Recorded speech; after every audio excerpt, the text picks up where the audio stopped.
ಪ್ರೀತಿಯ ವಿದ್ಯಾರ್ಥಿಗಳೇ, ಈ ದಿನ ಒಂದು ವಿಶೇಷವಾದ ದಿನ. ಏನದು? ಗುರುಪೂರ್ಣಿಮೆ. ಎಲ್ಲರಿಗೂ ಗುರುಪೂರ್ಣಿಮೆಯ ಹಾರ್ದಿಕ ಶುಭಾಶಯಗಳು. ಗು ಅಂದರೆ ಅಂಧಕಾರ ಅಂತ ಅರ್ಥ. ರು ಅಂದರೆ ನಿವಾರಕ ಅಂತ. ಹಾಗಾಗಿ ಗುರು ಅಂದರೆ ನಮ್ಮಲ್ಲಿರುವ ಅಂಧಕಾರವನ್ನು ನಿವಾರಿಸುವವನು ಅಂತ. ಅಂತಹ ಮಹಾನ್ ಗುರುವಾದಂತಹ ವೇದವ್ಯಾಸರ ಜನ್ಮದಿನ ಇವತ್ತು. ಈ ಒಂದು ಶುಭ ಸಂದರ್ಭದಲ್ಲಿ ನಾವು ಗಣಿತದ ಒಂದು ಅನ್ವಯ ಪ್ರಶ್ನೆಯನ್ನು ಬಿಡಿಸೋಣ ಮಕ್ಕಳೇ. ಹಾಗಾದರೆ ಯಾವ ಪಾಠದ ಯಾವ ಪ್ರಶ್ನೆ ತಗೊಂಡಿದ್ದೇವೆ ಇವತ್ತು ನೋಡಿ ಮಕ್ಕಳೇ. ಈ ದಿನ 10ನೇ ತರಗತಿಯ ವರ್ಗ ಸಮೀಕರಣಗಳು ಈ ಪಾಠದ ಒಂದು ಅನ್ವಯ ಪ್ರಶ್ನೆಯನ್ನು ಬಿಡಿಸೋಣ. ಯಾವ ಪ್ರಶ್ನೆ ತಗೊಳ್ಳೋಣ? ನಿಮ್ಮ ಅಭ್ಯಾಸದಲ್ಲಿ ಇದೆ ಮಕ್ಕಳೇ.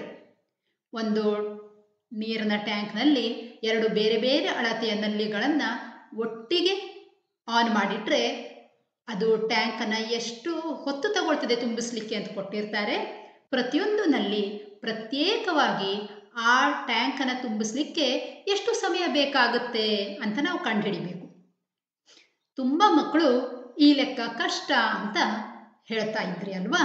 ಹಾಗಾದರೆ ಅದನ್ನು ಸುಲಭವಾಗಿ ಹೇಗೆ ಮಾಡೋದು ಅನ್ನೋದನ್ನು ನಾವು ಈ ದಿನ ಕಲ್ತ್ಕೊಳ್ಳೋಣ ಮಕ್ಕಳೇ. ಪ್ರಶ್ನೆ ಈ ರೀತಿ ಇದೆ. 2 ನಲ್ಲಿಗಳು ಒಟ್ಟಾಗಿ ಒಂದು ನೀರಿನ ಟ್ಯಾಂಕನ್ನು 9 ಗಂಟೆಗಳಲ್ಲಿ ತುಂಬಿಸುತ್ತವೆ. ಹೆಚ್ಚು ವ್ಯಾಸವುಳ್ಳ ನಲ್ಲಿಯು ಕಡಿಮೆ ವ್ಯಾಸವುಳ್ಳ ನಲ್ಲಿಗಿಂತ 10 ಗಂಟೆ ಕಡಿಮೆ ಅವಧಿಯಲ್ಲಿ ಪ್ರತ್ಯೇಕವಾಗಿ ಟ್ಯಾಂಕನ್ನು ತುಂಬಿಸುತ್ತದೆ. ಹಾಗಾದರೆ ಪ್ರತಿ ನಲ್ಲಿಯೂ ಪ್ರತ್ಯೇಕವಾಗಿ ಟ್ಯಾಂಕನ್ನು ತುಂಬಿಸಲು ತೆಗೆದುಕೊಳ್ಳುವ ಸಮಯವನ್ನು ಕಂಡುಹಿಡಿಯಿರಿ. ಇದನ್ನೇ ಇಂಗ್ಲಿಷ್ನಲ್ಲಿ ಓದ್ಕೊಂಡು ಬರೋಣ. 2 water taps together can fill a tank in 9 3/8 hours. The tap of larger diameter takes 10 hours less than the smaller one to fill the tank separately. Find the time in which each tank can separately fill the tank. ಹೇಗೆ ಮಾಡೋದು ಈ ಲೆಕ್ಕ ಮಕ್ಕಳೇ? ಡೈರೆಕ್ಟಾಗಿ ಈ ಲೆಕ್ಕವನ್ನು ಮಾಡುವ ಮೊದಲು ನಾವು ಕೆಲವು ವಿಷಯಗಳನ್ನು ತಿಳ್ಕೊಳ್ಬೇಕಾಗತ್ತೆ. ಒಮ್ಮೆ ಈ ಲೆಕ್ಕವನ್ನು ಚೆನ್ನಾಗಿ ಅರ್ಥ ಮಾಡಿಕೊಂಡ್ರೆ ಮತ್ತೆ ನಾವು ತುಂಬ ಸುಲಭವಾಗಿ ಲೆಕ್ಕ ಮಾಡಲಿಕ್ಕಾಗತ್ತೆ. ಹಾಗಾದರೆ ಈ ಲೆಕ್ಕ ಮಾಡುವ ಮೊದಲು ನಮಗೆ ಯಾವ್ಯಾವ ವಿಷಯ ಗೊತ್ತಿರಬೇಕು? ಪ್ರಿರಿಕ್ವಿಸಿಟ್ಸ್ ಅಥವಾ ಪೂರ್ವಾಪೇಕ್ಷಿತಗಳು ಅಂತ ಹೇಳ್ತೇವೆ. ಅಂದರೆ ಈ ಲೆಕ್ಕ ಮಾಡುವ ಪೂರ್ವದಲ್ಲಿ, ಈ ಲೆಕ್ಕ ಮಾಡುವ ಮುಂಚೆ ನಮಗೆ ಯಾವ್ಯಾವ ಸಂಗತಿ ಗೊತ್ತಿರಬೇಕು ಅಂತ. ನೋಡಿ, ಇಲ್ಲೊಂದು ಚಿತ್ರ ಕಾಣಿಸ್ತಾ ಇದೆಯಲ್ವಾ? ತೆಂಗಿನಕಾಯಿ ಸಿಪ್ಪೆಯನ್ನು ಸುಲಿತಾ ಇರುವಂತಹ ಚಿತ್ರ. ಮಕ್ಕಳೇ, 2 ವ್ಯಕ್ತಿಗಳಿದ್ದಾರೆ ಅಂತ ಅಂದ್ಕೊಳ್ಳೋಣ. ರಾಮ ಎನ್ನುವ ವ್ಯಕ್ತಿಗೆ ನಾವು ತೆಂಗಿನಕಾಯಿ ಸುಲಿಲಿಕ್ಕೆ ಕೊಟ್ಟರೆ ಅವನು 1 ಗಂಟೆಯಲ್ಲಿ ಸುಮಾರು 20 ತೆಂಗಿನಕಾಯಿ ಸುಲಿತಾನೆ ಅಂತ ಅಂದ್ಕೊಳ್ಳೋಣ. ಅದೇ ಭೀಮ ಎನ್ನುವ ಇನ್ನೊಬ್ಬನ ಹತ್ರ ನಾವು ತೆಂಗಿನಕಾಯಿ ಸುಲಿಲಿಕ್ಕೆ ಹೇಳಿದರೆ ಅವನು 1 ಗಂಟೆಯಲ್ಲಿ ಸುಮಾರು 25 ತೆಂಗಿನಕಾಯನ್ನು ಸುಲಿತಾನೆ ಅಂತ ಅಂದ್ಕೊಳ್ಳೋಣ. ಹಾಗಾದರೆ ರಾಮ ಮತ್ತು ಭೀಮ ಇಬ್ಬರು ಒಟ್ಟಿಗೆ 1 ಗಂಟೆಯಲ್ಲಿ ಎಷ್ಟು ತೆಂಗಿನಕಾಯಿ ಸುಲಿತಾರೆ ಮಕ್ಕಳೇ? ಹೌದು, ರಾಮ 1 ಗಂಟೆಗೆ 20 ತೆಂಗಿನಕಾಯಿ, ಭೀಮ 1 ಗಂಟೆಯಲ್ಲಿ 25 ತೆಂಗಿನಕಾಯಿ ಸುಲಿದ್ರೆ ಅವರಿಬ್ರು ಒಟ್ಟಿಗೆ ಎಷ್ಟು ತೆಂಗಿನಕಾಯಿ ಸುಲಿತಾರೆ? 20 + 25 ಅಂದರೆ ಎಷ್ಟು? 45 ತೆಂಗಿನಕಾಯಿಗಳನ್ನು ಸುಲಿತಾರೆ. ಇಂತಹ 10 ಹಲವು ಉದಾಹರಣೆಗಳನ್ನು ನಾವು ನಿತ್ಯ ಜೀವನದಲ್ಲಿ ನೋಡಬಹುದು. ಅಂದರೆ 1 ಗಂಟೆಯಲ್ಲಿ ರಾಮ ಮಾಡುವ ಕೆಲಸ ಮತ್ತು 1 ಗಂಟೆಯಲ್ಲಿ ಭೀಮ ಮಾಡುವಂತಹ ಕೆಲಸ ಪ್ರತ್ಯೇಕವಾಗಿ, ಇವರಿಬ್ಬರು ಒಟ್ಟಿಗೆ ಅಂತ ಹೇಳಿದ್ರೆ ನಾವು ಅವೆರಡನ್ನು ಕೂಡಿಸ್ತೇವೆ ಅಲ್ವಾ? ಇದೊಂದು ವಿಷಯ ನಮಗೆ ಗೊತ್ತಿರಬೇಕು. ಆಮೇಲೆ ನೋಡಿ, ನಾವು ನೀರಿನ ಟ್ಯಾಂಕಿಗೆ ಸಂಬಂಧಪಟ್ಟ ಲೆಕ್ಕವನ್ನು ಮಾಡ್ತಾ ಇದ್ದೇವೆ. ಒಂದು ನೀರಿನ ಟ್ಯಾಂಕಲ್ಲಿ 2 ಪ್ರತ್ಯೇಕ ನಲ್ಲಿಗಳಿವೆ. ಇವುಗಳ ಅಳತೆ ಬೇರೆ ಬೇರೆಯಾಗಿದೆ ಮಕ್ಕಳೇ. ಇಲ್ಲಿ ಈ ನಲ್ಲಿ ಇದರ ವ್ಯಾಸ ಕಡಿಮೆ ಇದೆ, ಈ ನಲ್ಲಿಯ ವ್ಯಾಸ ಜಾಸ್ತಿ ಇದೆ. ಈಗ ಚಿಕ್ಕ ವ್ಯಾಸವುಳ್ಳಂತಹ ನಲ್ಲಿಯನ್ನು ಮಾತ್ರ ಆನ್ ಮಾಡಿಟ್ಟು ಈ ದೊಡ್ಡ ವ್ಯಾಸವುಳ್ಳ ನಲ್ಲಿಯನ್ನು ಕ್ಲೋಸ್ ಮಾಡಿಟ್ರೆ, ಕೇವಲ ಈ ನಲ್ಲಿಯನ್ನು ಮಾತ್ರ ಓಪನ್ ಮಾಡಿಟ್ರೆ ಆ ನೀರಿನ ಟ್ಯಾಂಕ್ ತುಂಬಲಿಕ್ಕೆ ಒಂದು 5 ಗಂಟೆ ಸಮಯ ಬೇಕು ಅಂತ ಅಂದ್ಕೊಳ್ಳೋಣ. ಅದೇ ರಿವರ್ಸ್ ಮಾಡಿದರೆ, ಒಂದು ವೇಳೆ ಈ ಚಿಕ್ಕ ವ್ಯಾಸವುಳ್ಳ ನಲ್ಲಿಯನ್ನು ಕ್ಲೋಸ್ ಮಾಡಿಟ್ಟು ದೊಡ್ಡ ವ್ಯಾಸವುಳ್ಳ ಹೆಚ್ಚು ವ್ಯಾಸವುಳ್ಳ ನಲ್ಲಿಯನ್ನು ಮಾತ್ರ ಓಪನ್ ಮಾಡಿಟ್ರೆ ಆಗ ಅದು ಟ್ಯಾಂಕ್ ಅನ್ನು ತುಂಬಿಸ್ಲಿಕ್ಕೆ 3 ಗಂಟೆ ಸಮಯ ತಗೊಳುತ್ತೆ ಅಂತ ಇಟ್ಕೊಳ್ಳೋಣ.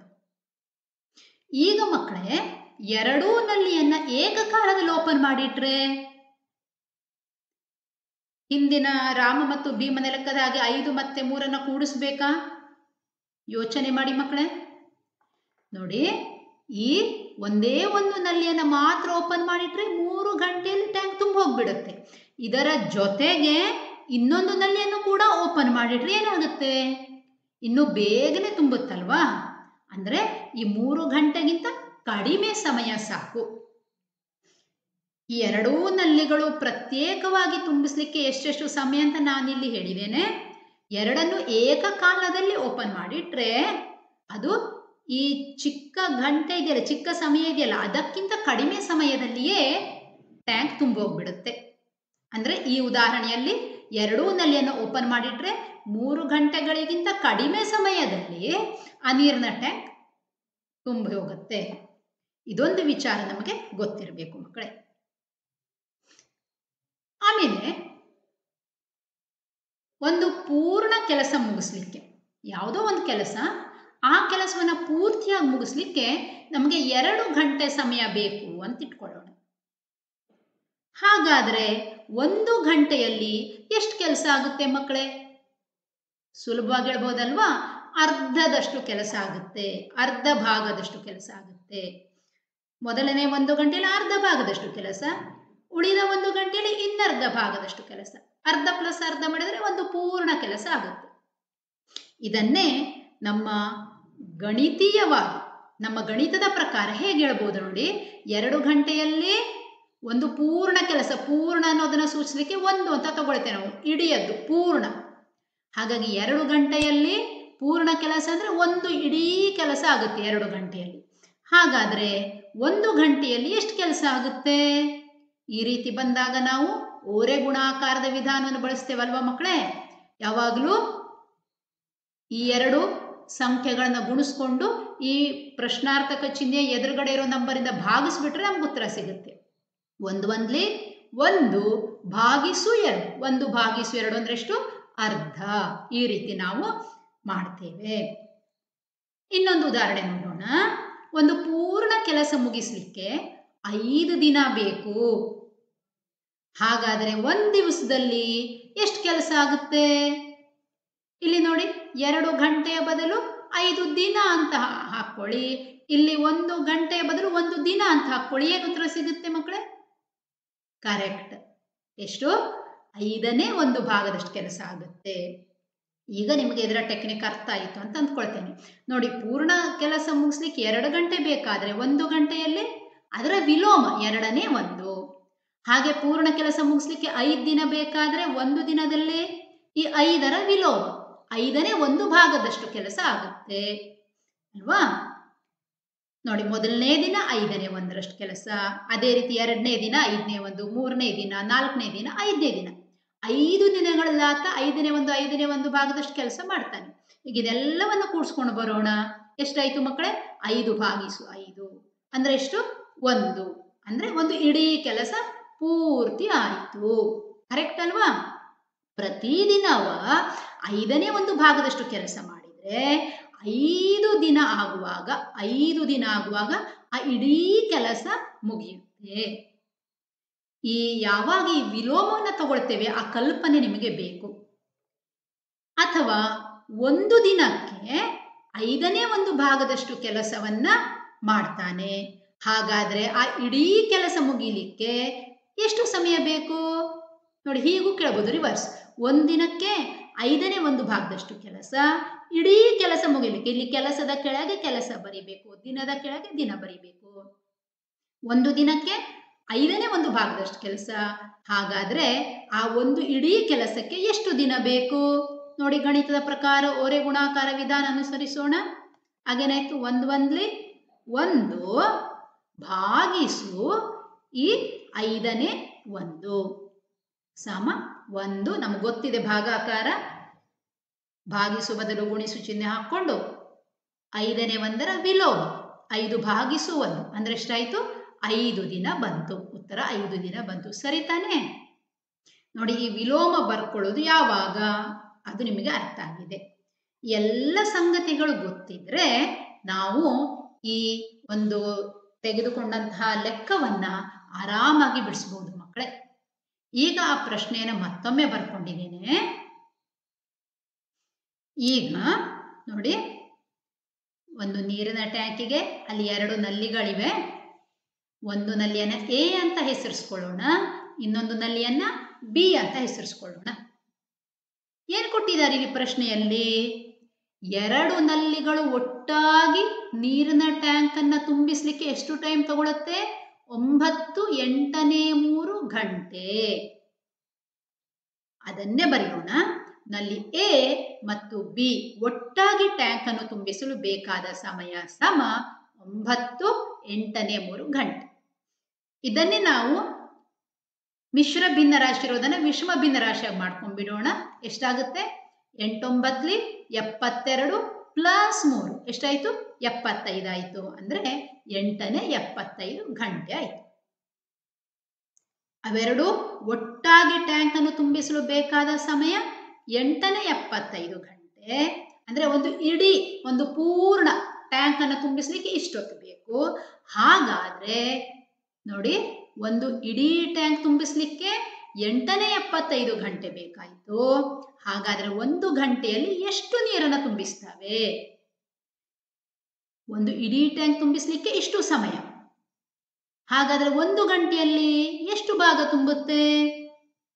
ಓರೆ ಗುಣಾಕಾರ ಅಂದ್ರೆ ಎಷ್ಟಾಗತ್ತೆ? 1 1 1 ಭಾಗಿಸು 8ನೇ 75 ಅಂದ್ರೆ ಎಷ್ಟಾಗತ್ತೆ? 75ನೇ 8 ಆಗುತ್ತಲ್ವಾ? ಅದನ್ನೇ ಬರೆಯೋಣ. ಎ ಮತ್ತು ಬಿ ಒಟ್ಟಾಗಿ 1 ಗಂಟೆಯಲ್ಲಿ ತುಂಬಿಸುವ ನೀರಿನ ಪ್ರಮಾಣ ಎಷ್ಟು?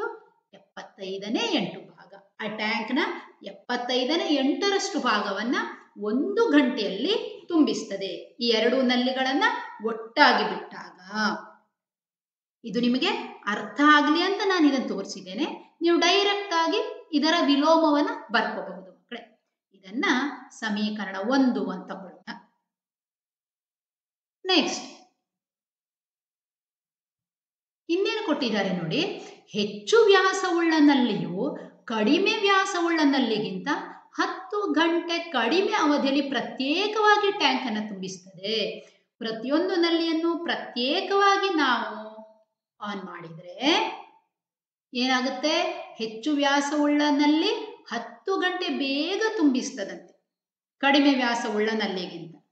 ಇಲ್ಲಿ ಎ ಅಂದ್ರೆ ಕಡಿಮೆ ವ್ಯಾಸವುಳ್ಳ ನಲ್ಲಿ, ಬಿ ಅಂದ್ರೆ ಹೆಚ್ಚು ವ್ಯಾಸವುಳ್ಳ ನಲ್ಲಿ ಆಗಿದೆ. ನೋಡಿ, ಎ ಮತ್ತು ಬಿ 2 ನಲ್ಲಿ. ನಮ್ಗೇನ್ ಕೇಳಿದ್ದಾರೆ? ಪ್ರತಿ ನಲ್ಲಿಯು ಪ್ರತ್ಯೇಕವಾಗಿ ಟ್ಯಾಂಕ್ ಅನ್ನು ತುಂಬಿಸಲು ತೆಗೆದುಕೊಳ್ಳುವ ಸಮಯ ಕಂಡುಹಿಡಿಯಿರಿ. ಈಗ ಸಮಯ ನಮಗೆ ನಲ್ಲಿ ಎ ಯನ್ನ ಮಾತ್ರ ಆನ್ ಮಾಡಿಟ್ರೆ ಅದು ಟ್ಯಾಂಕ್ ಅನ್ನು ತುಂಬಿಸ್ಲಿಕ್ಕೆ ತಗೊಳ್ಳೋ ಸಮಯ ಎಷ್ಟು ಅಂತ ಕಂಡುಹಿಡಿಬೇಕು. ಗೊತ್ತಿಲ್ಲ, x ಗಂಟೆ ಅಂತ ಇಟ್ಕೊಳ್ಳೋಣ. ಆಗ ಬಿ ನಲ್ಲಿ ಏನ್ ಮಾಡುತ್ತೆ? ಎ ನಲ್ಲಿಗಿಂತ 10 ಗಂಟೆ ಕಡಿಮೆ ಅವಧಿಯಲ್ಲಿ ತುಂಬಿಸುತ್ತೆ ಅಲ್ವಾ?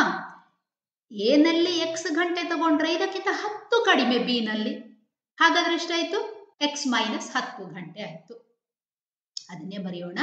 ನಲ್ಲಿ ಎ ಪ್ರತ್ಯೇಕವಾಗಿ ಟ್ಯಾಂಕ್ ಅನ್ನು ತುಂಬಿಸಲು ಬೇಕಾದ ಸಮಯ ಸಮ x ಗಂಟೆ ಆಗಿರಲಿ. ಹಾಗಾಗಿ ನಲ್ಲಿ ಬಿ ಪ್ರತ್ಯೇಕವಾಗಿ ಟ್ಯಾಂಕ್ ಅನ್ನು ತುಂಬಿಸಲು ಬೇಕಾದ ಸಮಯ ಎಷ್ಟಾಯ್ತು? x ಮೈನಸ್ 10 ಗಂಟೆ ಆಯ್ತು. ಹಾಗಾದ್ರೆ 1 ಗಂಟೆಯಲ್ಲಿ ಈ ನಲ್ಲಿಗಳನ್ನ ಪ್ರತ್ಯೇಕವಾಗಿ ಆನ್ ಮಾಡಿಟ್ರೆ ಎಷ್ಟು ಭಾಗ ತುಂಬಿಸುತ್ತೆ ನೋಡೋಣ. ನೋಡಿ, ಎಕ್ಸ್ ಗಂಟೆಯಲ್ಲಿ ಎನಲ್ಲಿ ಏನು ಮಾಡುತ್ತೆ, ಒಂದು ಇಡೀ ಟ್ಯಾಂಕ್ ಅನ್ನು ತುಂಬಿಸುತ್ತೆ. ನಾವೀಗ ಎನಲ್ಲಿ ಬಗ್ಗೆ ಮಾತಾಡ್ತಿದ್ದೇವೆ. ಎಕ್ಸ್ ಗಂಟೆಯಲ್ಲಿ ಒಂದು ಇಡೀ ಟ್ಯಾಂಕ್ ಅನ್ನು ತುಂಬಿಸುತ್ತೆ. ಹಾಗಾದ್ರೆ ಒಂದು ಗಂಟೆಯಲ್ಲಿ ಎಷ್ಟು ಭಾಗ ತುಂಬಿಸುತ್ತೆ? ಓರೆ ಗುಣಾಕಾರ ಮಾಡ್ಕೊಂಡು ಹೇಳಿ ನೋಡೋಣ. ಕರೆಕ್ಟ್. ಎಷ್ಟು ಭಾಗ ತುಂಬಿಸುತ್ತೆ? 1/x ಭಾಗದಷ್ಟನ್ನ ತುಂಬಿಸುತ್ತೆ. ಹಾಗಾಗಿ ಅದೇ ರೀತಿ ನಲ್ಲಿ ಬಿ ಮಾತ್ರ ಓಪನ್ ಮಾಡಿಟ್ರೆ ಅದು 1/x-10 ಭಾಗವನ್ನ ತುಂಬಿಸುತ್ತೆ. ಜಸ್ಟ್ ಇದರ ವಿಲೋಮವನ್ನ ಬರ್ಕೊಂಡ್ರಾಯ್ತು. ನಾವು ಆಗ್ಲೇ ನೋಡಿದೇವಲ್ವಾ, ವಿಲೋಮವನ್ನ ಬರ್ಕೊಂಡ್ರಾಯ್ತು. ಅದನ್ನೇ ಬರೋಣ. ನಲ್ಲಿ ಎಯು 1 ಗಂಟೆಯಲ್ಲಿ ತುಂಬಿಸುವ ನೀರಿನ ಪ್ರಮಾಣ ಎಕ್ಸ್ನೇ 1 ಭಾಗ, ಹಾಗೇನೆ ನಲ್ಲಿ ಬಿಯು 1 ಗಂಟೆಯಲ್ಲಿ ತುಂಬಿಸುವ ನೀರಿನ ಪ್ರಮಾಣ ಸಮ x-10ನೇ 1 ಭಾಗ. ಹಾಗಾದ್ರೆ ಈ ಎರಡೂ ನಲ್ಲಿಯನ್ನ ಒಟ್ಟಿಗೆ ಬಿಟ್ರೆ 1 ಗಂಟೆಯಲ್ಲಿ ಎಷ್ಟು ಭಾಗ ತುಂಬಿಸುತ್ತೆ? ಆ ತೆಂಗಿನಕಾಯಿ ಸುಲಿಯೋದು ಹೇಳಿದನೆಲ್ಲ ಉದಾಹರಣೆ, ಅದನ್ನ ನೆನ್ಪು ಮಾಡ್ಕೊಳ್ಳಿ. ರಾಮ ಮತ್ತು ಭೀಮನ ಉದಾಹರಣೆ. ಅದೇ ರೀತಿಯಲ್ಲಿ ಎ ಮತ್ತು ಬಿ ಅನ್ನ ಒಟ್ಟಾಗಿ ಆನ್ ಮಾಡಿಟ್ರೆ 1 ಗಂಟೆಯಲ್ಲಿ ತುಂಬಿಸುವ ನೀರಿನ ಪ್ರಮಾಣ ಅಂದ್ರೆ ಏನ್ ಮಾಡ್ಬೇಕು? ಇವೆರಡನ್ನೂ ಕೂಡಿಸ್ಬೇಕಲ್ವಾ ಮಕ್ಕಳೇ? ನೋಡಿ, 1/x ಪ್ಲಸ್ 1/x-10 ಇದು ಸಮೀಕರಣ 2 ಅಂತ ಆಯ್ತು. ನಮಗೀಗ 2 ಸಮೀಕರಣ ಸಿಕ್ಕಿದೆ ಅಲ್ವಾ ಮಕ್ಕಳೇ? ಇವೆರಡನ್ನು ಒಟ್ಟಿಗೆ ಇನ್ನೊಮ್ಮೆ ಬರ್ಕೊಳ್ಳೋಣ. ಎ ಮತ್ತು ಬಿ ಒಟ್ಟಾಗಿ 1 ಗಂಟೆಯಲ್ಲಿ ತುಂಬಿಸುವ ನೀರಿನ ಪ್ರಮಾಣ ಸಮ 75ನೇ 8 ಭಾಗ. ಸಮೀಕರಣ 1 ಅಂತ ಆವಾಗಲೇ ಬರ್ಕೊಂಡಿದ್ದೇವೆ ನಾವು. ಈಗ ಸಿಕ್ಕಿರೋದು ಈ ರೀತಿ ಸಮೀಕರಣ 2. ಎರಡೂ ಸಮೀಕರಣಗಳಲ್ಲಿ ಎಡಭಾಗವನ್ನ ನೋಡಿ, ವಿಷಯ ಒಂದೇ. ಇದು ಕೂಡ ಎ ಮತ್ತು ಬಿ ಒಟ್ಟಾಗಿ 1 ಗಂಟೆಯಲ್ಲಿ ತುಂಬಿಸುವ ನೀರಿನ ಪ್ರಮಾಣ. ಇದು ಕೂಡ ಎ ಮತ್ತು ಬಿ ಒಟ್ಟಾಗಿ 1 ಗಂಟೆಯಲ್ಲಿ ತುಂಬಿಸುವಂತಹ ನೀರಿನ ಪ್ರಮಾಣ. ಹಾಗಾಗಿ ಇವೆರಡು ವಿಷಯ ಒಂದೇ, ಇವೆರಡು ಪರಸ್ಪರ ಸಮ. ಆದ್ದರಿಂದ ನಮ್ಮ ಸಮೀಕರಣ ಏನಾಯ್ತು ನೋಡಿ. ಈಗ ಇಲ್ಲಿನ ಸಮೀಕರಣ 1 ಮತ್ತು 2 ಬಳಸ್ಕೊಂಡು ನಾವಿನ್ನೊಂದು ಸಮೀಕರಣವನ್ನೇ ಬರೆದು ಬಿಡ್ತಾ ಇದ್ದೀವಿ. ನೋಡಿ ಏನಂತ, 1/x ಪ್ಲಸ್ 1/x-10 ಸಮ 75ನೇ 8. ನೋಡಿ, ಈ ಒಂದು ಸ್ಟೆಪ್ ಬಹಳ ಇಂಪಾರ್ಟೆಂಟ್.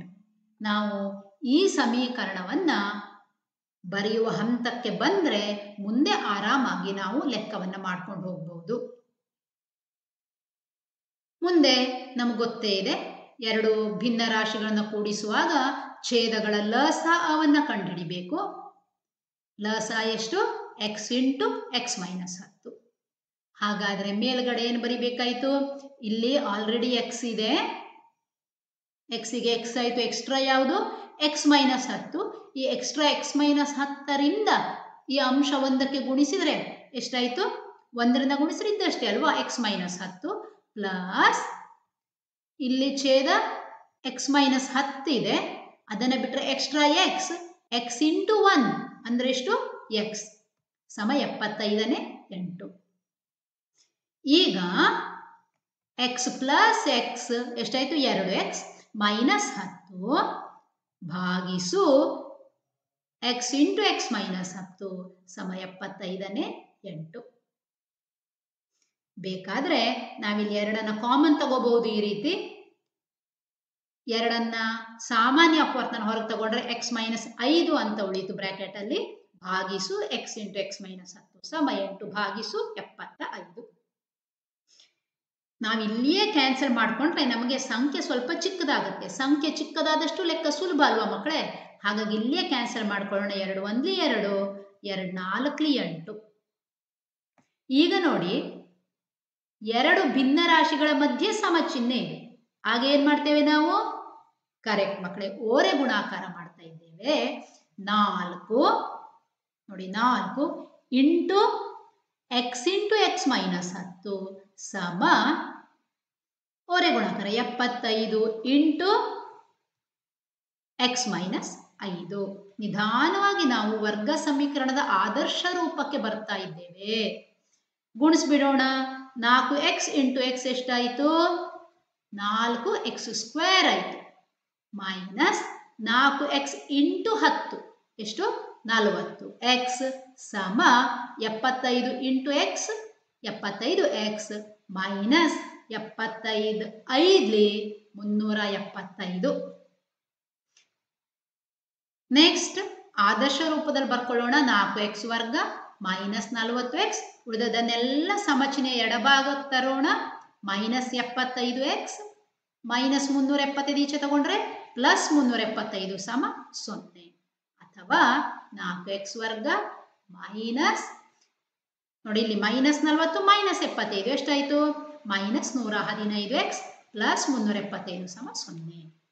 ಈಗ ವರ್ಗ ಸಮೀಕರಣದ ಆದರ್ಶ ರೂಪ ಸಿಕ್ಕಿದೆ. ಇನ್ನು ನಾವೇನು ಮಾಡಬೇಕು? ಮಧ್ಯಪದ ವಿಭಜಿಸಿ ಅಪವರ್ತಿಸಬೇಕು. ಅದಕ್ಕಾಗಿ ಈಗ ಫಸ್ಟಿಗೆ ಎಕ್ಸ್ ವರ್ಗದ ಪಕ್ಕಕ್ಕೆ 4 ಇದೆ ಅಲ್ವಾ, ಅದನ್ನು ಅಪವರ್ತಿಸ್ಕೊಳ್ಳೋಣ. 2 2 4, 2 1 2. ಹಾಗೇನೆ ಕೊನೆಯ ಪದ 375 ಅಪವರ್ತಿಸೋಣ.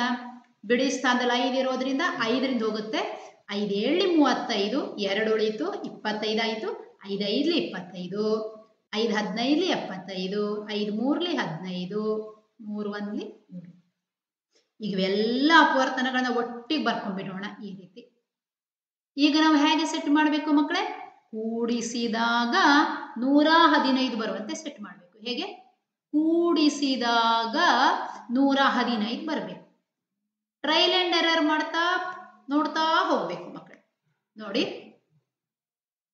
2 2 4, 4 5 20, 25 ಎಷ್ಟು? 100. ಹಾಗೇನೆ 5 3 15. ನೋಡಿ 100 ಮತ್ತು 15 ಕೂಡಿಸಿದ್ರೆ 115 ಬಂದ್ಬಿಡ್ತು. ಇಲ್ಲಿ ಮಧ್ಯ ಪದಕ್ಕೆ ಯಾವ ಚಿಹ್ನೆ ಇದೆ? ಮೈನಸ್ ಚಿಹ್ನೆ ಇದೆ. ಹಾಗಾಗಿ ಕೂಡಿಸಿದಾಗ 115 ಬರುವಂತೆ ಸೆಟ್ ಮಾಡಿದ್ದೇವೆ. ಕೂಡಿಸಿದಾಗ ಅಂದ್ರೆ ಎರಡೂ ನಂಬರಿಗೆ ಒಂದೇ ಚಿಹ್ನೆ, ಮೈನಸ್ ಚಿಹ್ನೆ. ನೋಡಿ ಮೈನಸ್ 100 ಮೈನಸ್ 15, ಮೈನಸ್ 115 ಬರುತ್ತಲ್ವಾ. ಹಾಗಾಗಿ ನಾವಿಲ್ಲಿ ಹೇಗೆ ಬರೆಯೋಣ? 4x ವರ್ಗ ಆ ಮೈನಸ್ 115x ಅನ್ನು ವಿಭಜಿಸಿ ಮೈನಸ್ 100x ಮೈನಸ್ 15x ಅಂತ ಬರ್ಕೋತಾ ಇದ್ದೇವೆ. ಈಗ ಮೊದಲಿನ ಎರಡು ಪದಗಳಲ್ಲಿ ಕಾಮನ್ ಯಾವುದು? ಸಾಮಾನ್ಯ ಅಪವರ್ತನ ಯಾವುದು? 4x. ಅದನ್ನ ತಗೊಂಡ್ರೆ x ಮೈನಸ್ 25 ಉಳಿಯಿತು. ಮೈನಸ್ ಇಲ್ಲಿ 15 ಸಾಮಾನ್ಯ ಅಪವರ್ತನವಾಗಿ ಹೊರಗೆ ತಗೊಂಡ್ರೆ x ಮೈನಸ್ 25 ಉಳಿಯಿತು ಸಮ 0. ಪುನಃ ಇಲ್ಲಿ ಇವೆರಡರಲ್ಲಿಯೂ ಕಾಮನ್ ಯಾವುದು? x minus 25. ಅದನ್ನು ಬರೆದು ಬಿಟ್ರೆ ಉಳಿದದ್ದು ಇಲ್ಲಿ 4x ಮೈನಸ್ 15 ಸಮ 0. ನೋಡಿ ಇಲ್ಲೊಂದು ಪದ ಇಲ್ಲೊಂದು ಪದ, ಎರಡು ಪದ, ಎರಡು ನಂಬರ್ನ ಗುಣಿಸಿದಾಗ ಉತ್ತರ ಎಷ್ಟು ಬರಬೇಕು? 0. ಯಾವಾಗ ಸಾಧ್ಯ ಅದು? ಇವೆರಡರಲ್ಲಿ ಯಾವುದಾದ್ರೂ ಒಂದಾದ್ರೂ 0 ಇರಬೇಕು, ಆಗ ಮಾತ್ರ ಸಾಧ್ಯ. ಆದ್ದರಿಂದ x ಮೈನಸ್ 25 ಸಮ 0 ಅಥವಾ 4x ಮೈನಸ್ 15 ಸಮ 0. ಹಾಗಾದ್ರೆ x ಸಮ ಏನಾಯ್ತು? ಮೈನಸ್ 25 ಆಚೆ ತಗೊಂಡೋದ್ರೆ ಪ್ಲಸ್ 25 ಆಯ್ತು. ಅಥವಾ 4x ಸಮ 15, x ಸಮ 15 ಭಾಗಿಸು 4. ಮಕ್ಕಳೇ x ಅಂದ್ರೆ ಏನು? ನೆನಪು ಮಾಡ್ಕೊಳ್ಳಿ. x ಅಂದ್ರೆ ಎ ನಲ್ಲಿಯನ್ನು ಮಾತ್ರ ಪ್ರತ್ಯೇಕವಾಗಿ ಆನ್ ಮಾಡಿಟ್ಟಾಗ ಟ್ಯಾಂಕ್ ಅನ್ನ ತುಂಬಿಸ್ಲಿಕ್ಕೆ ತೆಗೆದುಕೊಳ್ಳುವ ಸಮಯ. 15 ಭಾಗಿಸು 4 ಅಂದ್ರೆ ಎಷ್ಟು? 3:45 ಆಗುತ್ತೆ. 3:45 ಗಂಟೆ. ಸಾಧ್ಯ ಇದೆಯಾ ಇದು? ನೋಡಿ ಎರಡೂ ಟ್ಯಾಪ್ ಅನ್ನ ಆನ್ ಮಾಡಿಟ್ರೆ ತುಂಬಿಸ್ಲಿಕ್ಕೆ 9 8ನೇ 3 ಗಂಟೆ ಬೇಕಂತ ಹೇಳಿದ್ರೆ 9 ಗಂಟೆಗಿಂತ ಜಾಸ್ತಿ ಬೇಕು. ಯಾವಾಗ? ಎರಡೂ ಟ್ಯಾಪ್ ಆನ್ ಮಾಡಿಟ್ರೆ. ಹಾಗಾದ್ರೆ ಒಂದೇ ಟ್ಯಾಪ್ ಆನ್ ಮಾಡಿಟ್ರೆ ಅದಕ್ಕಿಂತ ಕಡಿಮೆ ಸಮಯದಲ್ಲಿ ಟ್ಯಾಂಕ್ ತುಂಬಿಸುತ್ತಾ? ಖಂಡಿತ ಇಲ್ಲ ಮಕ್ಕಳೇ. ನಮ್ಮ ಉತ್ತರ 9 8ನೇ 3ಕ್ಕಿಂತ ಜಾಸ್ತಿನೇ ಬರಬೇಕು. ನಾವಿದನ್ನ ಅಲ್ಲಿ ಪ್ರೀ ರಿಕ್ವಿಸಿಟ್ಸ್ ಅಲ್ಲಿ ನೋಡಿದ್ದೇವೆ. ಹಾಗಾಗಿ x ನ ಬೆಲೆ 4ನೇ 15 ಆಗಿರ್ಲಿಕ್ಕೆ ಖಂಡಿತವಾಗಿಯೂ ಸಾಧ್ಯ ಇಲ್ಲ. ನಮ್ಮ ಉತ್ತರ 9 8ನೇ 3ಕ್ಕಿಂತ ಜಾಸ್ತಿ ಬರಬೇಕು. ಆದ್ದರಿಂದ ಸರಿಯಾದ ಉತ್ತರ ಯಾವುದು? x ಸಮ 25 ಅನ್ನುವಂಥದ್ದು ಸರಿಯಾದ ಉತ್ತರ. ಆದ್ದರಿಂದ ನಲ್ಲಿ ಎ ಪ್ರತ್ಯೇಕವಾಗಿ ಟ್ಯಾಂಕ್ ಅನ್ನು ತುಂಬಿಸಲು ಬೇಕಾದ ಸಮಯ ಸಮ x ಗಂಟೆ ಅಂತ ಇಟ್ಕೊಂಡಿದ್ದೇವೆ.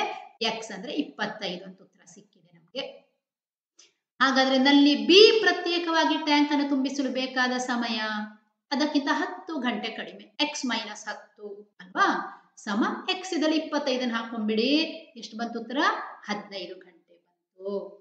ನೋಡಿ ಎಷ್ಟು ಸುಲಭವಾಗಿ ನಾವು ಈ ಲೆಕ್ಕಗಳನ್ನ ಮಾಡಿದ್ದೇವೆ. ನಿಮಗೆ ಇದು ಫಸ್ಟ್ ಟೈಮ್ ಆಗಿದ್ದಕ್ಕೆ ತುಂಬಾ ಲೆಂದಿ ಅಂತ ಅನ್ನಿಸ್ಬಹುದು. ನಂತರ ನಾನು ಇನ್ನೊಂದು ಲೆಕ್ಕ ತಗೊಂಡು ಇದನ್ನ ಅತ್ಯಂತ ಸುಲಭದಲ್ಲಿ ಹೇಗೆ ಮಾಡ್ಬೋದು ಅಂತ ತೋರಿಸ್ಕೊಡ್ತೇನೆ ಮಕ್ಕಳೇ. ಇದು ಸರಿಯೋ ತಪ್ಪು ಅಂತ ಒಮ್ಮೆ ತಾಳೆ ನೋಡ್ಕೊಂಡು ಬಂದ್ಬಿಡೋಣ. ನೋಡಿ, ನಲ್ಲಿ ಎ ಮತ್ತು ನಲ್ಲಿ ಬಿ ಪ್ರತ್ಯೇಕವಾಗಿ ತಗೊಂಡಾಗ ಟ್ಯಾಂಕ್ ಅನ್ನು ತುಂಬಿಸ್ಲಿಕ್ಕೆ ಬೇಕಾದ ಸಮಯ ಎಷ್ಟು ಸಿಕ್ಕಿದೆ? ನಲ್ಲಿ ಎನ ಪ್ರತ್ಯೇಕವಾಗಿ ತಗೊಂಡಾಗ 25 ಗಂಟೆ, ನಲ್ಲಿ ಬಿಗೆ 15 ಗಂಟೆ. ಹಾಗಾದ್ರೆ 1 ಗಂಟೆಯಲ್ಲಿ ತುಂಬಿಸೋ ನೀರಿನ ಪ್ರಮಾಣ ನಮ್ಗೆ ಗೊತ್ತಿದೆ, ಇದರ ವಿಲೋಮ ಆಗುತ್ತೆ.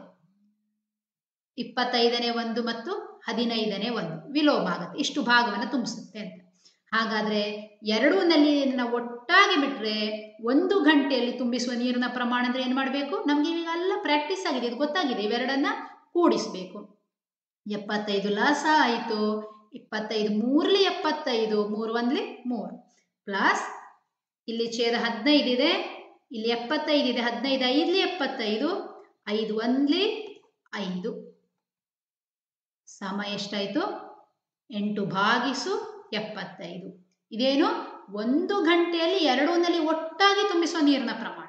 1 ಗಂಟೆಗೆ ಇಷ್ಟ ಆದ್ರೆ ಅಥವಾ ಇಷ್ಟು ಭಾಗ ತುಂಬಿಸ್ಲಿಕ್ಕೆ 1 ಗಂಟೆ ಬೇಕಾದ್ರೆ ಇಡೀ ಟ್ಯಾಂಕ್ ಅನ್ನು ತುಂಬಿಸ್ಲಿಕ್ಕೆ ಇದರ ವಿಲೋಮ 75/8 ಆಗುತ್ತೆ. ಅದನ್ನೇ ನಾವು ಮಿಶ್ರ ಭಿನ್ನ ರಾಶಿ ರೂಪದಲ್ಲಿ ಇಟ್ಟರೆ 8 9ಲಿ 72, 3 ಉಳಿಯುತ್ತೆ, 9 8ನೇ 3 ಆಗುತ್ತೆ. ನೋಡಿ, ಇದನ್ನೇ ಪ್ರಶ್ನೆಯಲ್ಲಿ ಕೊಟ್ಟಿದ್ದಾರಲ್ವಾ ಮಕ್ಕಳೇ. ಎರಡೂ ನಲ್ಲಿಯನ್ನ ಒಟ್ಟಾಗಿ ನಾವು ಓಪನ್ ಮಾಡಿಟ್ರೆ ತುಂಬಿಸ್ಲಿಕ್ಕೆ 9 8ನೇ 3 ಗಂಟೆ ಬೇಕು ಅಂತ ಕೊಟ್ಟಿದ್ದಾರಲ್ವಾ. ಹಾಗಾಗಿ ನಮ್ಮ ಲೆಕ್ಕ ಕರೆಕ್ಟ್ ಆಗಿದೆ. ಅರ್ಥ ಆಗಿದೆಯಲ್ಲ ಮಕ್ಕಳೇ? ನೋಡಿ, ಈಗ ಇದೇ ರೀತಿ ಇನ್ನೊಂದು ಲೆಕ್ಕ ತಗೊಂಡು ನಿಮಗೆ ತೋರಿಸ್ತೇನೆ ಎಷ್ಟು ಸುಲಭವಾಗಿ ಮಾಡಬಹುದು ಅಂತ. 2 ನಲ್ಲಿಗಳು ಒಟ್ಟಾಗಿ ಒಂದು ನೀರಿನ ಟ್ಯಾಂಕ್ ಅನ್ನು 1 8ನೇ 7 ಗಂಟೆಗಳಲ್ಲಿ ತುಂಬಿಸುತ್ತವೆ. ಹೆಚ್ಚು ವ್ಯಾಸವುಳ್ಳ ನಲ್ಲಿಯು ಕಡಿಮೆ ವ್ಯಾಸವುಳ್ಳ ನಲ್ಲಿಗಿಂತ 2 ಗಂಟೆ ಕಡಿಮೆ ಅವಧಿಯಲ್ಲಿ ಪ್ರತ್ಯೇಕವಾಗಿ ಟ್ಯಾಂಕ್ ಅನ್ನು ತುಂಬಿಸುತ್ತದೆ. ಹಾಗಾದರೆ ಪ್ರತಿ ನಲ್ಲಿಯು ಪ್ರತ್ಯೇಕವಾಗಿ ಟ್ಯಾಂಕ್ ಅನ್ನು ತುಂಬಿಸಲು ತೆಗೆದುಕೊಳ್ಳುವ ಸಮಯವನ್ನು ಕಂಡುಹಿಡಿಯಿರಿ. ಅದೇ ರೀತಿಯ ಲೆಕ್ಕ ಮಕ್ಕಳು. ಇದನ್ನೇ ಇಂಗ್ಲಿಷ್ನಲ್ಲಿ ಓದ್ಕೊಂಡ್ಬಿಡಿ, ಇಲ್ಲಿ ಕೊಟ್ಟಿದ್ದೇನೆ. ಈಗ ಸುಲಭವಾಗಿ ಹೇಗೆ ಮಾಡೋದು ಇದನ್ನ ಅಂತ ತೋರಿಸ್ಕೊಡ್ತೇನೆ ನೋಡಿ. ಮೊದಲನೇ ನಲ್ಲಿ ಅಂದರೆ ಕಡಿಮೆ ವ್ಯಾಸವುಳ್ಳ ನಲ್ಲಿ ತಗೊಳ್ಳುವ ಸಮಯವನ್ನು x ಅಂತ ಇಟ್ಕೊಳ್ಳೋಣ. ಹೆಚ್ಚು ವ್ಯಾಸವುಳ್ಳ ನಲ್ಲಿ ಇದಕ್ಕಿಂತ 2 ಗಂಟೆ ಕಡಿಮೆ ಅಂದ್ರೆ x-2 ಆಯಿತು. ಎರಡೂ ನಲ್ಲಿ ಒಟ್ಟಾಗಿ ತೆಗೆದುಕೊಳ್ಳುವ ಸಮಯ ಎಷ್ಟು? 1 8ನೇ 7. ಇದನ್ನ ವಿಷಮ ಭಿನ್ನರಾಶಿ ಮಾಡಿದ್ರೆ ಎಷ್ಟಾಗುತ್ತೆ? 8 1ಲಿ 8 ಪ್ಲಸ್ 7 15/8 ಆಯ್ತು. ಹೀಗೆ ಬರ್ಕೊಂಡ್ಬಿಡೋದು. ಕಡಿಮೆ ವ್ಯಾಸವುಳ್ಳ ನಲ್ಲಿಗೆ ಬೇಕಾದ ಸಮಯ x, ಹೆಚ್ಚು ವ್ಯಾಸವುಳ್ಳ ನಲ್ಲಿಗೆ ಇದಕ್ಕಿಂತ 2 ಗಂಟೆ ಕಡಿಮೆ ಅಂದ್ರೆ x-2. ಕೊಟ್ಟ ಒಂದು ಸಮಯವನ್ನ ವಿಷಮ ಭಿನ್ನರಾಶಿ ಪರಿವರ್ತಿಸಿ ಬರೆದಿದ್ದೇನೆ. ಈಗ ಇವೆಲ್ಲವುದರ ವಿಲೋಮ ಬರ್ಕೊಂಡ್ಬಿಡೋಣ. 1/x, 1/x-2, 15/8ರ ವಿಲೋಮ 8/15. ಈಗೇನು ಮಾಡಿಬಿಡಿ ಮಕ್ಕಳೇ, 1/x ಪ್ಲಸ್ 1/x-2 ಸಮ 8/15. ನೋಡಿ ಎಷ್ಟು ಆರಾಮಾಗಿ ನಿಮಗೆ ಸಮೀಕರಣ ಸಿಕ್ಕೋಯ್ತಲ್ವಾ. ಮುಂದೆ ನೀವೇ ಮಾಡ್ತೀರಾ, ಕೂಡಿಸ್ಕೊಂಡು ಓರೆ ಗುಣಾಕಾರ ಮಾಡಿ ಆದರ್ಶ ರೂಪಕ್ಕೆ ತಂದು ಮಧ್ಯಪದ ಹೊಡೆದು ಅಪವರ್ತಿಸಿ x ನ ಬೆಲೆ ನೀವೇ ಕಂಡುಹಿಡಿತೀರಾ. ಟ್ರೈ ಮಾಡ್ತೀರಲ್ವಾ ಮಕ್ಕಳೇ? ನೋಡಿ, ಮೊದಲನೇ ಲೆಕ್ಕ ಮಾಡುವಾಗ ತುಂಬಾ ಲೆಂದಿ ಅಂತ ಅನಿಸ್ತು. ಆವಾಗ ನಾವೇನು ಮಾಡಿದ್ದೇವೆ? ಕಾನ್ಸೆಪ್ಟ್ ಅನ್ನು ಚೆನ್ನಾಗಿ ಅರ್ಥ ಮಾಡ್ಕೊಂಡು ಮಾಡಿದ್ದೇವೆ. ಒಮ್ಮೆ ಕಾನ್ಸೆಪ್ಟ್ ನಮಗೆ ಚೆನ್ನಾಗಿ ಅರ್ಥ ಆದ ನಂತರ ನೆಕ್ಸ್ಟ್ ನಾವು ತುಂಬಾ ಸುಲಭವಾಗಿ ಈ ರೀತಿ ಅತ್ಯಂತ ಕಡಿಮೆ ಸಮಯದಲ್ಲಿ ಮಾಡ್ಲಿಕ್ಕಾಗತ್ತೆ. ನಮಗೆ ಎಕ್ಸಾಮ್ ಅಲ್ಲಿ ಸ್ಪೀಡ್ ಅಂಡ್ ಅಕ್ಯುರಸಿ ಎರಡೂ ಇಂಪಾರ್ಟೆಂಟ್. ಹಾಗಾಗಿ ನಾವು ಸ್ಪೀಡ್ ಆಗಿ ಈ ಲೆಕ್ಕವನ್ನ ಈ ರೀತಿ ಮಾಡ್ಲಿಕ್ಕೆ ಸಾಧ್ಯ ಇದೆ. ಇನ್ನು ನಾನು ನಿಮ್ಗೆ 1-2 ಲೆಕ್ಕಗಳನ್ನ ಹೋಮ್ವರ್ಕಿಗೆ ಅಂತ ಕೊಟ್ಟರೆ ಟ್ರೈ ಮಾಡ್ತೀರಲ್ವಾ ಮಕ್ಕಳೇ? ಸರಿ, ಪ್ರಶ್ನೆ ತಗೊಳ್ಳಿ, ನೀವೇ ಪ್ರಯತ್ನಿಸಿ ಈ ಲೆಕ್ಕಗಳನ್ನ. 2 ನಲ್ಲಿಗಳು ಒಟ್ಟಾಗಿ ಒಂದು ನೀರಿನ ಟ್ಯಾಂಕ್ ಅನ್ನು 3 13ನೇ 1 ಗಂಟೆಗಳಲ್ಲಿ ತುಂಬಿಸುತ್ತವೆ. ಹೆಚ್ಚು ವ್ಯಾಸವುಳ್ಳ ನಲ್ಲಿಯು ಕಡಿಮೆ ವ್ಯಾಸವುಳ್ಳ ನಲ್ಲಿಗಿಂತ 3 ಗಂಟೆ ಕಡಿಮೆ ಅವಧಿಯಲ್ಲಿ ಪ್ರತ್ಯೇಕವಾಗಿ ಟ್ಯಾಂಕ್ ಅನ್ನು ತುಂಬಿಸುತ್ತದೆ. ಹಾಗಾದರೆ ಪ್ರತಿ ನಲ್ಲಿಯು ಪ್ರತ್ಯೇಕವಾಗಿ ಟ್ಯಾಂಕ್ ಅನ್ನು ತುಂಬಿಸಲು ತೆಗೆದುಕೊಳ್ಳುವ ಸಮಯವನ್ನು ಕಂಡುಹಿಡಿಯಿರಿ. ಇಂಗ್ಲಿಷ್ನಲ್ಲಿ ಬೇಕಾದ್ರೆ ಪ್ರಶ್ನೆ ಬರ್ಕೊಳ್ಳಿ. 2 water taps together can fill a tank in 1/13 hours. The tap of larger diameter takes 3 hours less than the smaller one to fill the tank separately. Find the time in which each tank can separately fill the tank. ಇನ್ನೂ ಒಂದು ಲೆಕ್ಕ ಕೊಡ್ಲಾ ಮಕ್ಕಳೇ? Try ಮಾಡಿ. 2 ನಲ್ಲಿಗಳು ಒಟ್ಟಾಗಿ ಒಂದು ನೀರಿನ tank ಅನ್ನು 22 9 ನಿಮಿಷಗಳಲ್ಲಿ ತುಂಬಿಸುತ್ತವೆ. ಹೆಚ್ಚು ವ್ಯಾಸವುಳ್ಳ ನಲ್ಲಿಯು ಕಡಿಮೆ ವ್ಯಾಸವುಳ್ಳ ನಲ್ಲಿಗಿಂತ 10 ನಿಮಿಷ ಕಡಿಮೆ ಅವಧಿಯಲ್ಲಿ ಪ್ರತ್ಯೇಕವಾಗಿ ಟ್ಯಾಂಕ್ ಅನ್ನು ತುಂಬಿಸುತ್ತದೆ. ಹಾಗಾದರೆ ಪ್ರತಿ ನಲ್ಲಿಯು ಪ್ರತ್ಯೇಕವಾಗಿ ಟ್ಯಾಂಕ್ ಅನ್ನು ತುಂಬಿಸಲು ತೆಗೆದುಕೊಳ್ಳುವ ಸಮಯವನ್ನು ಕಂಡುಹಿಡಿಯಿರಿ. ಇಂಗ್ಲಿಷ್ನಲ್ಲಿ 2 water taps together can fill a tank in 2/9 minutes. The tap of larger diameter takes 10 minutes less than the smaller one to fill the tank separately. Find the time in which each tank can separately fill the tank. ಖಂಡಿತ try ಮಾಡ್ತಿರಲ್ವಾ ಮಕ್ಕಳೇ? ತುಂಬಾ ಈಸಿಯಾಗಿ ಮಾಡ್ಬೋದಲ್ವಾ ಮಕ್ಕಳೇ? ಸರಿ ಮಕ್ಕಳೇ, ಎಲ್ಲರಿಗೂ ಮತ್ತೊಮ್ಮೆ ಗುರುಪೂರ್ಣಿಮೆಯ ಹಾರ್ದಿಕ ಶುಭಾಶಯಗಳು ಹಾಗೂ ವಂದನೆಗಳು.